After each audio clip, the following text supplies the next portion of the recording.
Hello बच्चों, आज हम आपको बताएंगे फोटोसिंथेसिस के बारे में। फोटोसिंथेसिस का इक्वेशन जो समीकरण उसका है, समीकरण इसका ये है बाबू कि जो प्रकाश संश्लेषण का इक्वेशन या समीकरण है, उसमें समीकरण तो आपको क्लास 10th में जानना ही है।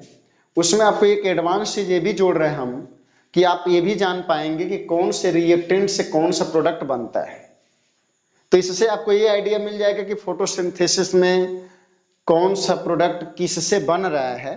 तो इसमें देखेंगे आप कि फोटोसिंथेसिस के लिए जो नेसेसरी कंपोनेंट होते हैं वह होता है, एक होता है कार्बन डाइऑक्साइड, एक होता है पानी, एक होता है सनलाइट और एक होता है इसमें क्लोरोफिल। तो एक हो गया कार्बन डाइऑक्साइड, एक हो गया पानी और एक हो गया सनलाइट और एक हो गया क्लोरोफिल।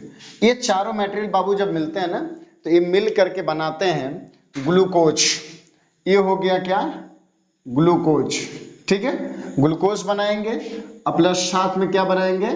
वाटर बनाएंगे और प्लस साथ में क्या बनाएंगे? ऑक्सीजन बनाते हैं। ठीक है ना। अब ये तीनों चीजें बनती हैं। तो फोटोसिंथेसिस में carbon dioxide 1, water 2, sunlight 3, chlorophyll 4 combine to each other and form glucose, water and oxygen. ठीक है। अब भैया आप ये देखिएगा कि कौन सा मटेरियल किससे बन रहा है। जो कार्बन डाइऑक्साइड का, जो कार्बन डाइऑक्साइड में कार्बन है, इस कार्बन से ग्लूकोज का 6 कार्बन बन रहा है। उसके बाद जो यहाँ पे ऑक्सीजन है, 6 दूना के 12 ऑक्सीजन और यहाँ पर 12 ऑक्सीजन, टोटल मिलाकर के ऑक्सीजन की संख्या होगी 24। तो जो कार्बन डाइऑक्साइड में जो ऑक्सीजन है, ये ऑक्सीजन 6 ऑक्सीजन ग्लूकोज के पास जाती है और 6 ऑक्सीजन जो होती है वह जल के पास जाती है। ठीक है ना। उसके बाद जो आपका पानी है H2O जो है, इसमें 12 इंटू 2, यानी यहाँ पर हाइड्रोजन की संख्या कितनी है? 24। ये 24 हाइड्रोजन की संख्या, ये 24 जा रही है, 12 जा रहा है ग्लूकोज में और 12 जा रहा है जल में। ठीक है ना। 6 दूना के 12, यहाँ पर 12, तो 24 हाइड्रोजन हो गई और यहाँ पे 12 ऑक्सीजन हो गया और यहाँ पर 6 कार्बन हो गया। ये तो फिक्स हो गया बाबू। देखना यहाँ पे 12 ऑक्सीजन है, ये जो दिख रहा है यहाँ पे, ये 12 ऑक्सीजन है। ठीक है ना। तो ये 12 ऑक्सीजन कहाँ जा रही है? देख रहे हैं, सीधा जा रही है ऑक्सीजन में। ठीक है। तो इसलिए एक चीज ध्यान दीजिएगा कि जो फोटोसिंथेसिस में ऑक्सीजन गैस निकलती है, वह ऑक्सीजन गैस जल से निकलती है। इसलिए कुछ नोट्स मैंने लिखा है, जो आवश्यकता पड़े आपको तो नोट कर लीजिएगा या स्क्रीनशॉट इसका ले लीजिएगा कि जो प्रकाश संश्लेषण में ऑक्सीजन गैस निकलती है वो किसके द्वारा निकलती है? जल से निकलती है। याद रखिएगा बाबू कि प्रकाश संश्लेषण में ऑक्सीजन गैस जल से निकलती है और साथ में प्रकाश संश्लेषण में कार्बन डाइऑक्साइड गैस ली जाती है। तो कौन सी गैस छोड़ी जाती है भैया? कौन सी छोड़ी जाती है? ऑक्सीजन गैस छोड़ी जाती है। और किससे निकलती है? वह जल से निकलती है। तो प्रकाश संश्लेषण में ऑक्सीजन गैस निकलती है, किससे निकलती है? जल से निकलती है। प्रकाश संश्लेषण में कार्बन डाइऑक्साइड गैस ली जाती है, यानी यहाँ पर कार्बन डाइऑक्साइड गैस ली गई और यहाँ पे ऑक्सीजन गैस छोड़ी गई। उसके बाद तीसरे नंबर पर प्रकाश संश्लेषण में CO2 और O2 गैसों का आदान प्रदान जो होता है वो वातरंध्र के द्वारा होता है, जिसको स्टोमेटा कहते हैं। इसी के द्वारा लिया दिया जाता है। जब सूर्योदय होता है सुबह में, तो स्टोमेटा ओपन होने लगता है और जैसे ही सूर्यास्त होता है शाम को, तो स्टोमेटा धीरे धीरे क्लोज हो जाता है। स्टोमेटा का मूल काम जो होता है वह कार्बन डाइऑक्साइड को रिसीव करना और ऑक्सीजन को मुक्त करना होता है। लेकिन इसी में फायदा उठा लेता है पानी।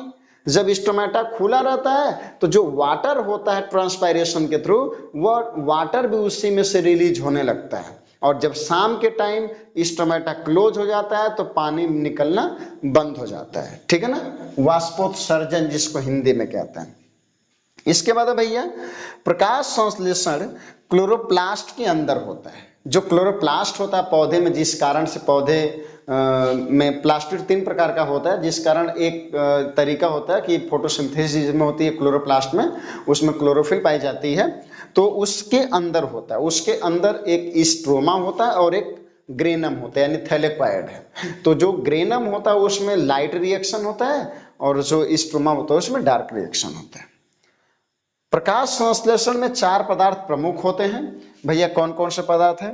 एक है जल H2O, कार्बन डाइऑक्साइड, ठीक है ना, तीसरा है सूर्य का प्रकाश सनलाइट, और चौथा है क्लोरोफिल। इन चारों की उपस्थिति में होता क्या है बाबू, यहाँ पे देख के लिख लेना कि प्रकाश संश्लेषण में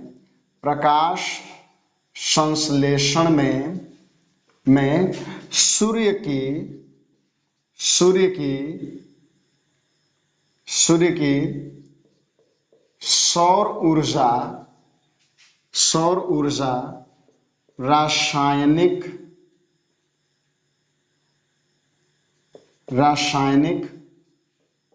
ऊर्जा में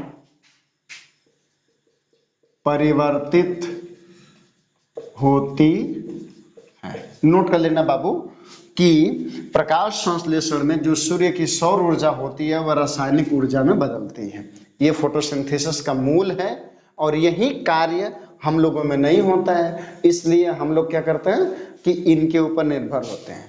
इनमें फोटोसिंथेसिस होगी तो हमको खाना मिलेगा, अब फोटोसिंथेसिस इनमें नहीं होगी तो ये तो बेचारे झुरा जाइबा करेंगे, हम दोनों झुरा जाएंगे। समझ में आ रहा है? तो ये होता है फोटोसिंथेसिस का प्रोसेस।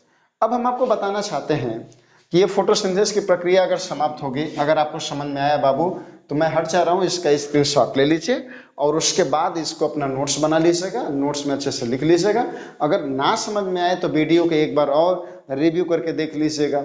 मुझे उम्मीद है बाबू कि समझ में आएगा आपको, ठीक है। अब इसके बाद आते हैं हम ह्यूमन डाइजेशन या ह्यूमन न्यूट्रिशन पे, और ह्यूमन न्यूट्रिशन की जो कंडीशन है उस हिसाब से हम आपको ये समझाने का प्रयास करेंगे कि ह्यूमन का जो न्यूट्रिशन होता है वह लंबा प्रक्रिया है, लंबी प्रक्रिया चलती है इसकी, बट इसमें ये ध्यान दीजिएगा कि किस तरह से फोटोसिंथेसिस कंप्लीट हुई। कंप्लीट वाला फोटोसिंथेसिस आप देख लीजिएगा, बाकी जो आपका फूड न्यूट्रिशन का है वो आप नेक्स्ट वीडियो में हम आपको बताएंगे इसमें, ठीक है ना।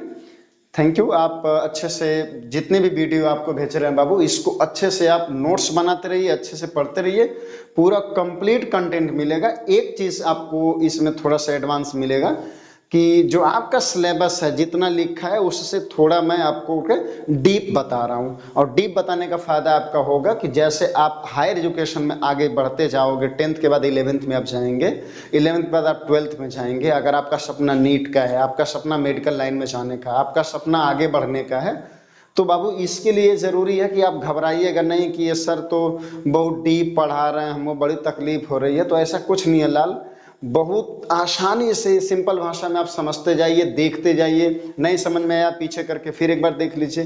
लेकिन ये चीज़ें आपको हार्ड यहाँ पे लगेंगे क्योंकि फर्स्ट टाइम सुन रहे हैं। बायोलॉजी वैसे बहुत टेढ़ होता है, हमारे बहुत लगता है कि घास 5 देश का ऐसे में पड़ा हुआ है, लेकिन जब आप इसको इत्मीनान से पढ़ना शुरू कर देंगे तो आने वाला जो आपका क्लास है वो आसान होने लगेगा, क्योंकि जब आप इत्मीनान से धीरे धीरे देख करके पढ़ना शुरू कर देंगे, चीज़ों को गहराई से समझना शुरू कर देंगे, तो आने वाला समय और आने वाला जो आपका सिलेबस है वो आपके लिए बहुत आसान लगने लगेगा, क्योंकि वो चीज़ें आपने कम्प्लेक्सिटी जो थी वो सिंप्लीफाई करके आपने 9th और 10th में ही पढ़ना शुरू कर दिया था।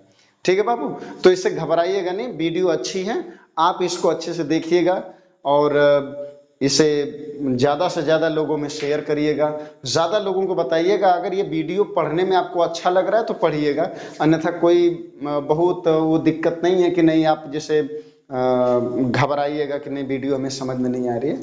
तो प्रयास करिएगा, वीडियो अच्छे से देखिएगा। आप लोगों को बहुत बहुत धन्यवाद।